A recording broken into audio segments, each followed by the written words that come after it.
आज जो मामलात हैं सब पैसे का खेला है। अगर ये पैसा का मामला नहीं होता, अल्हम्दुलिल्लाह, कभी किसी इमाम को इतनी ताकत नहीं होती कि वो आगे बढ़ करके काम करता। वो आपके लॉ को भी फॉलो करता। 2000-3000 रुपये देते हैं, ये बहुत ही गलत काम कर रहे हैं। इनकम कोई कम नहीं आ रहा मस्जिद का।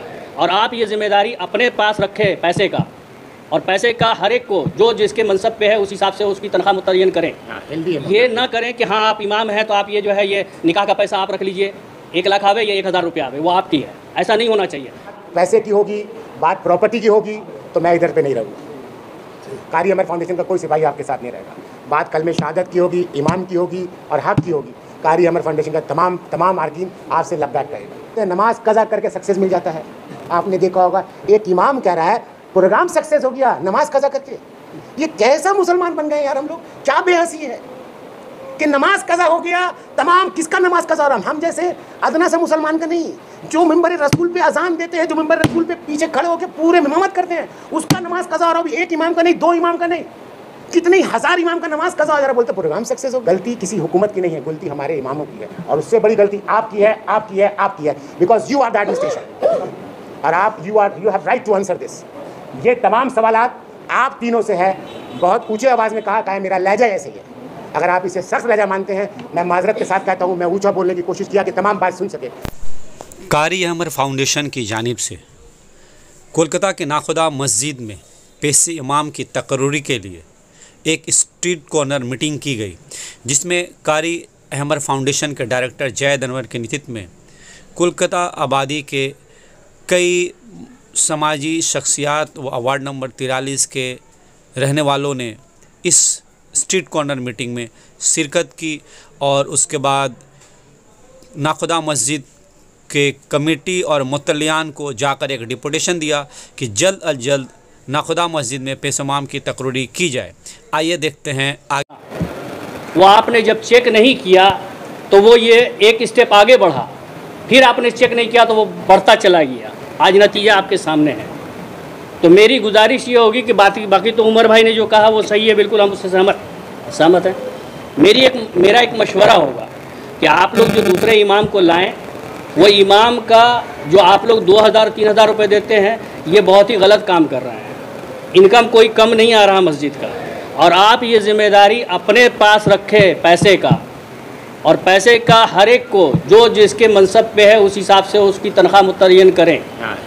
ये ना करें कि हाँ आप इमाम हैं तो आप ये जो है ये निकाह का पैसा आप रख लीजिए, 1 लाख आवे या 1000 रुपये आवे, वो आपकी है। ऐसा नहीं होना चाहिए।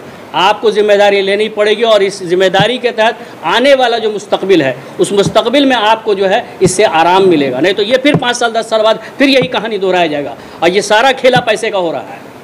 आज जो मामलात हैं सब पैसे का खेला है। अगर ये पैसा का मामला नहीं होता, अल्हम्दुलिल्लाह, कभी किसी इमाम को इतनी ताकत नहीं होती कि वो आगे बढ़ करके काम करता। वो आपके लॉ को भी फॉलो करता। लेकिन चूँकि हालात ऐसे बनाए आप लोगों ने कि जब भी वो कुछ किया आपको मार पड़ी है। आपने क्या किया? पूरे मुसल्लियान मस्जिद जो आपके मस्जिद कमेटी है, क्या इकबाल मियाँ के अकेली प्रॉपर्टी थी? मैं आप लोगों से बात कर रहा हूँ, इब्राहिम साहब, जैद साहब, इनसे बात कर रहा हूँ। वो क्या अकेले मार खाए हैं? क्या आप लोगों के मुंह पे थप्पड़ नहीं पड़ी? आपको क्या घुसा नहीं पड़ा? आप लोगों ने क्यों नहीं पूरे कमेटी की तरफ उस पर केस किया? क्या इकबाल साहब अकेले मार खाने वाले अकेले केस करने वाले हैं?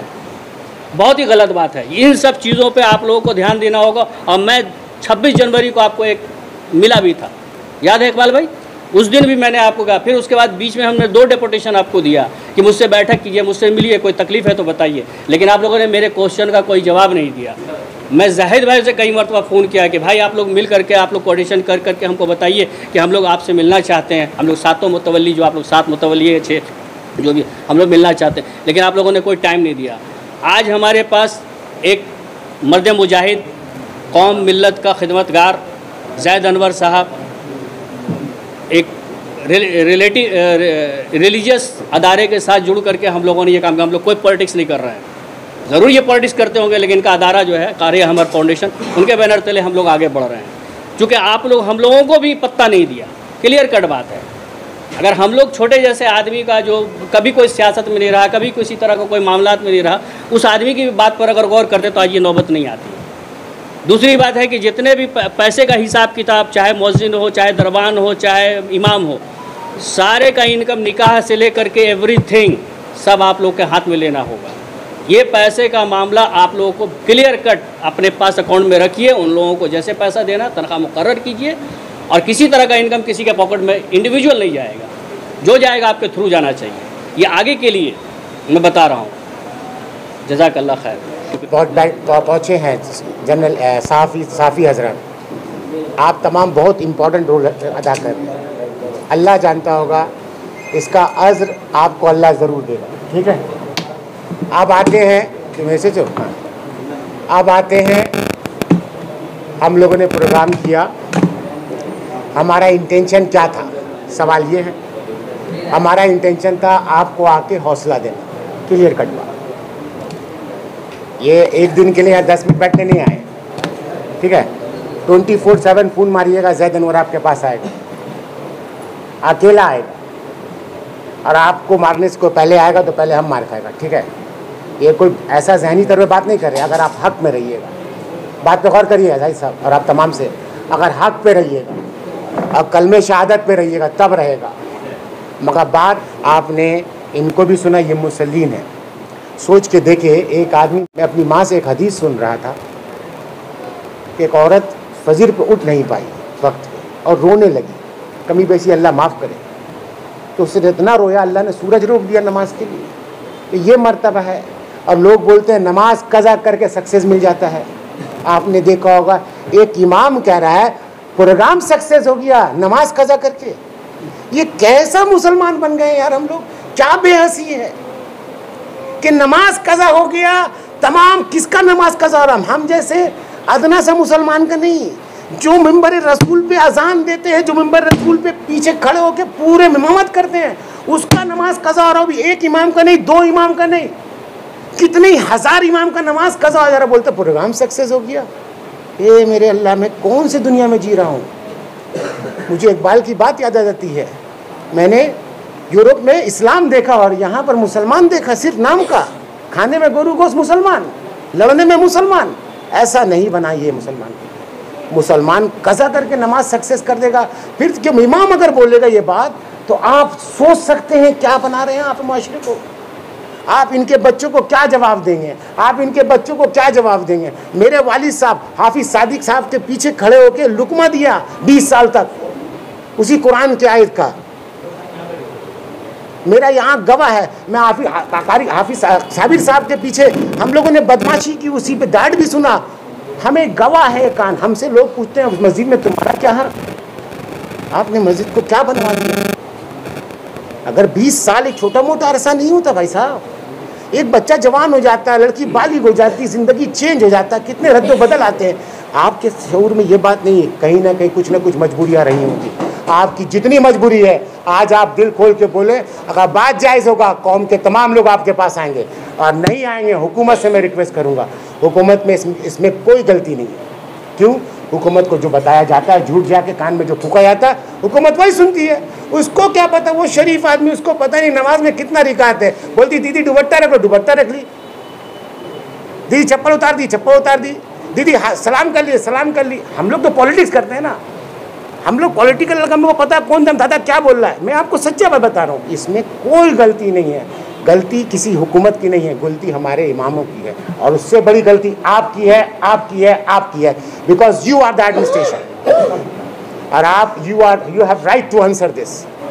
ये तमाम सवालात आप तीनों से है। बहुत ऊंचे आवाज़ में कहा है, मेरा लहजा ऐसे ही है। अगर आप इसे सख्त लहजा मानते हैं, मैं माजरत के साथ कहता हूँ, मैं ऊंचा बोलने की कोशिश किया कि तमाम बात सुन सके। मैं आपसे मोहतबाना गुजारिश करता हूँ, आपके जितने मसले हाथ हैं आप यहाँ रखें, और पूरे कौम को मालूम होना चाहिए बंगाल के। आप बंगाल के मुसलमान को 2 हिस्से में तकसीम क्यों कर रहे हैं? एक बंगला बोलने वाला मुसलमान है, एक उर्दू बोलने वाला मुसलमान है।